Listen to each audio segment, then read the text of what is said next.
So the Houston Freedmen's Town Conservancy serves multiple purposes.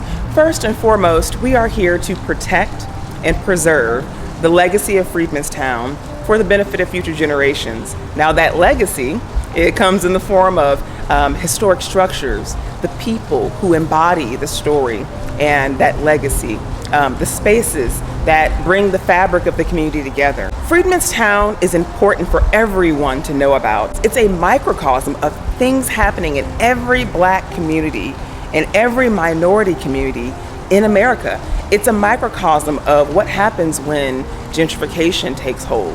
What happens when people don't know their story? What happens when you build over the truth, the past, people's legacies? What is it like for public memory to begin to fade in some people's eyes? And what value do we lose, right? When our grandmothers and mothers no longer remember the story of how this place came to be. It's very hard to see a vision of the future when you don't know how incredible the past was, to encourage you that there is a beautiful future ahead of you if you follow these steps of your ancestors who focused on collective efforts, on unity. There was harmony. There was a pluralist community here in Freedmen's Town of Jewish residents, of Italian residents, obviously African and African American residents who were the founders of this community. But there is a lot going on here, and there's a lot of lessons for us all to learn about what happens when we collaborate for effective change. And inclusion is a way and a pathway for us to do that nationwide. And so this place will teach us what it's like to understand the story of freedom and why we all need to be tapped into that story to understand what it is our freedom truly means, what it means in America to be free.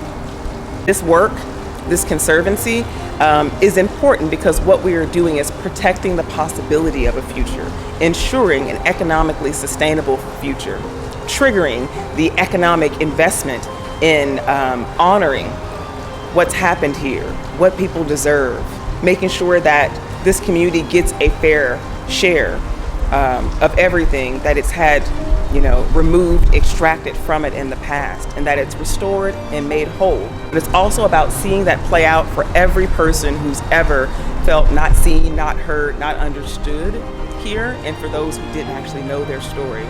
We are proud to be Houston's first heritage district. That's the first in the city of Houston, one of the largest metropolitan cities in America. We are proud to focus on that heritage and to bring investment to support and amplify that heritage. We are proud to be supporting the Houston Public Library and the city of Houston in delivering the forthcoming Freedmen's Town Visitor Center so that this story, this connection can start to happen at a local, national, and global scale so that we welcome everyone into the story of freedom.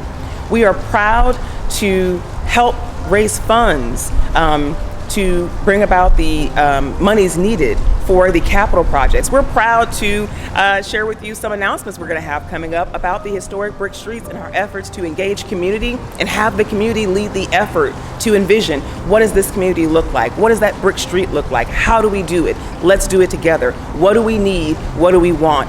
Let's set the table. Let's get to work. What we're working on is ensuring that Public Works does right by the historic brick streets in Freedmen's Town. They have set aside several $100,000 to do the work of doing a preliminary study, a feasibility study to get the community's buy-in, vision, to be responsive to the community's desires for what they want to see. So that's how we're moving things forward with the city. With the Heritage District, we are in constant communication with the planning department, with the mayor's office about what we need and where we're going and how we're trying to get there.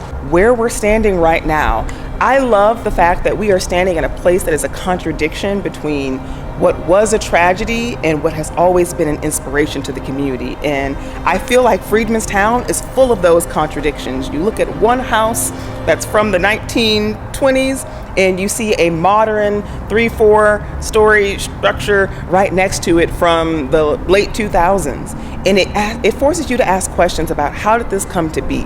If we don't protect and preserve this story, it is very, very easy for people who look like me and people who don't look like me to not know that this ever existed, to not know that there was a Black Wall Street that was here and was thriving, and not just surviving, but thriving of their own will, in their own effort and determination, their own resilience, that this place was built from the bottom up. This preceded Tulsa and the Black Wall Street in Tulsa. This preceded the Harlem of New York, and it's called the Harlem of the South here, but this preceded Harlem. So if we don't protect this story, if we don't make sure it's amplified, people are aware of it, if it's not conserved and preserved, there are so many things in the future. There are so many future generations who will never be able to walk in power, to experience the legacy of their ancestors, to be able to connect to it, to know that it is real, and to be inspired by it, and to be informed by it, and encouraged by it. This place is a place of unity. It's where we come back to the beginning of where our stories all started to diverge. If we come back to that center and to that story and start talking about how Houston came to be, we can really do something incredible for our collective legacies. And so this place is a place of truth. The Allen brothers, the founders of Houston, are buried here in Freedmen's Town.